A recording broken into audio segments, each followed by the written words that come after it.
अस्सलाम वालेकुम जी। बकरी देखिए अच्छी है, ज़बरदस्त बकरी है, मक्खी चीनी है, लंबे चौड़े कान है इसके और दूध वाली अच्छी ज़बरदस्त बकरी है, साफ़ सुथरी बकरी है, मोटी ताज़ी अच्छी है, दूध वाली ज़बरदस्त बकरी है। दूध भी इसका माशाल्लाह होता है। अभी इसे बच्चे दिए हुए हैं, इसे 25 दिन हुए हैं और हाइट में माशाल्लाह अच्छी है, खूबसूरत बकरी है, साफ़ सुथरी बकरी है, मोटे ताज़ी बकरी है, सर से लेकर पाँव तक साफ़ सुथरी बकरी है,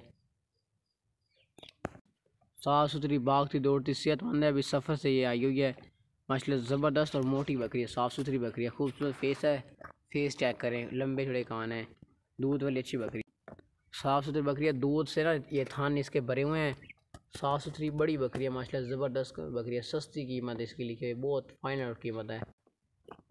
इस बकरी की ना कीमत बिल्कुल फाइनल और मुनासिब लिखी हुई है, कीमत में आप बहस ना करें, आपकी मेहरबानी है, ठीक है। माशाल्लाह बकरी भी ज़बरदस्त है, साफ़ सुथरी बकरी है, काफ़ी अच्छी बड़ी बकरी है, ज़बरदस्त बकरी है।